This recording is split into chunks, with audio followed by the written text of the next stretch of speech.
بسم اللہ الرحمن الرحیم۔ آج کا عنوان ہے امام غزالی کی علمی قابلیت۔ امام غزالی کی علمی قابلیت حجت الاسلام کی عقل، فلسفہ، تصوف اور دین پر گہری بصیرت۔ اگر آپ اسلامی تاریخ، علم و حکمت اور صوفیہ کے افکار سے محبت رکھتے ہیں تو یہ ویڈیو خاص آپ کے لیے ہے۔ اسلامی تاریخ میں بہت سے علماء گزرے ہیں جنہوں نے دین اسلام کی خدمت علمی، فکری اور روحانی میدانوں میں کی۔ ان میں ایک نہایت ممتاز اور عالمی شہرت یافتہ شخصیت حجت الاسلام امام ابو حامد الغزالی کی ہے۔ آپ نہ صرف ایک عظیم فقیہ، فلسفہ، مفسر، محدث اور صوفی تھے بلکہ آپ نے اسلامی علوم کو ایک نئے انداز میں ترتیب دیا۔ امام غزالی کا اصل نام ابو حامد محمد بن محمد الطوس الغزالی تھا۔ آپ سن 450 ہجری 1458 عیسوی میں طوس موجودہ ایران کے ایک متوسط خاندان میں پیدا ہوئے۔ ابتدائی تعلیم طوس اور نیشاپور میں حاصل کی۔ آپ کے والد ایک پارسا اور دیندار آدمی تھے، لیکن جب آپ چھوٹے تھے تو والد کا انتقال ہو گیا۔ بعد میں ایک ولی اللہ نے آپ اور آپ کے بھائی کی کفالت کی۔ آپ نے ابتدائی تعلیم اپنے شہر طوس میں حاصل کی۔ بعد ازاں نیشاپور کے مشہور دارالعلوم نظامیہ میں امام الحرمین جوینی جیسے اساتذہ سے تعلیم حاصل کی، جنہوں نے آپ کو اصول فقہ، علم کلام، منطق اور فلسفہ جیسے پیچیدہ علوم سکھائے۔ امام غزالی بچپن ہی سے تیز ذہن اور گہری بصیرت کے مالک تھے۔ ان کا حافظہ، فہم اور استدلال اتنا عمدہ تھا کہ مشکل ترین مسائل کو فوراً سمجھ لیتے۔ یہی وجہ ہے کہ آپ کم عمری میں ہی مختلف علوم میں مہارت حاصل کر گئے۔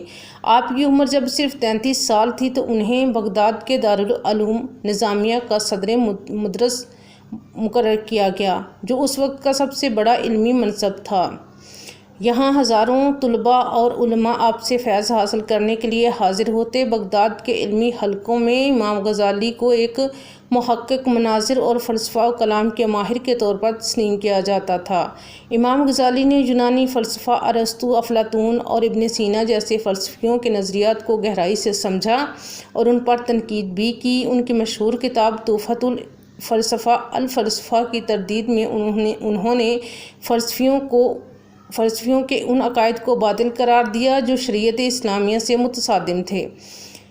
امام غزالی نے ثابت کیا کہ عقل و فلسفہ کی ایک حد ہے، اس سے آگے وحی اور روحانی بصیرت کی ضرورت ہے۔ اگرچہ امام غزالی فلسفہ، منطق اور علم کلام میں مہارت رکھتے تھے، مگر ان کے دل میں ہمیشہ ایک باطنی خلا محسوس ہوتا رہا۔ اس روحانی اضطراب نے انہیں دنیاوی منصب چھوڑنے پر مجبور کیا۔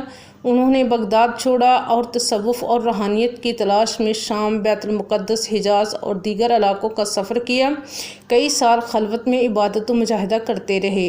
اس روحانی سفر کے دوران امام غزالی نے تصوف کو دل سے اپنایا اور اس کے ذریعے علم و روحانیت کو یکجا کیا۔ ان کی کتاب احیاء العلوم الدین اسی دور کی یادگار ہے۔ امام غزالی نے 70 سے زائد کتب تصنیف کی، جن میں عقائد، فقہ، منطق، فلسفہ، اخلاق، تصوف اور تربیت نفس جیسے موضوعات شامل ہیں۔ ان کی مشہور کتب درج ذیل ہیں۔ امام غزالی کی مشہور تصانیف یہ ہیں: احیاء علوم الدین، اسلامی اخلاق، عبادات، تصوف کا جامع خزانہ، تحفۃ الفلاسفہ، فلسفہ کی تنقید، المنقذ من اضلال، ذاتی روحانی سفر کی داستان، مقاصد الفلسفہ، فلسفہ کا تجزیہ، الاقتصاد فی الاعتقاد، عقائد پر اعتدال پسندانہ موقف، کیمیائے سعادت، فارسی زبان میں تصوف کی معروف کتاب۔ امام غزالی کا انداز تحقیق۔ امام غزالی کے علمی طرز تحقیق میں چند نمایاں خصوصیات تھیں۔ دلیل پر مبنی گفتگو۔ وہ صرف تقلید پر یقین نہیں رکھتے تھے بلکہ ہر بات کو عقل و دلیل سے پرکھتے۔ بین الاقوامی علم۔ آپ نے نہ صرف اسلامی بلکہ یونانی، رومی، ہندی فلسفہ کا بھی مطالعہ کیا۔ خود تجزیہ تجربہ۔ تصوف کو جاننے کے لیے انہوں نے خود علمی زندگی میں گوشہ نشینی اختیار کی۔ اعتدال پسندی۔ وہ نہ صرف علماء بلکہ عام مسلمانوں کے لیے بھی علم کو آسان انداز میں بیان کرتے۔ امام غزالی نے دینی و دنیاوی علوم میں توازن پیدا کیا۔ انہوں نے بتایا کہ صرف ظاہری علم کافی نہیں بلکہ روحانی پاکیزگی اور خلوص نیت بھی ضروری ہے۔ ان کا سب سے بڑا کارنامہ یہ ہے کہ انہوں نے اسلامی فکر کو ایک نئی بنیاد فراہم کی جس میں علم، عقل، عمل، اخلاص اور تزکیہ نفس سب شامل تھے۔ آپ کی تحریروں نے نہ صرف مشرق بلکہ مغرب کے فلسفیوں پر بھی گہرا اثر ڈالا۔ عیسائی اور یہودی مفکرین نے بھی امام غزالی کی تحریروں کا مطالعہ کیا۔ خاص طور پر احیاء العلوم اور مقاصد الفلسفہ کو خاص اہمیت حاصل ہے۔ امام غزالی نے اپنی آخری عمر طوس میں گزاری اور وہاں مدرسہ بھی قائم کیا۔ آپ نے 14 جمادی الاخر 505 ہجری بمطابق 1111 کو وفات پائی۔ آپ کی قبر آج بھی طوس میں موجود ہے اور دنیا بھر سے لوگ ان کے علمی فیض سے استفادہ کرتے ہیں۔ امام غزالی صرف ایک عالم یا فقیہ نہیں تھے بلکہ ایک مصلح، مفکر، صوفی، فلسفی اور رہنما تھے۔ ان کی علمی قابلیت نے اسلامی دنیا کو نئی راہیں دکھائیں۔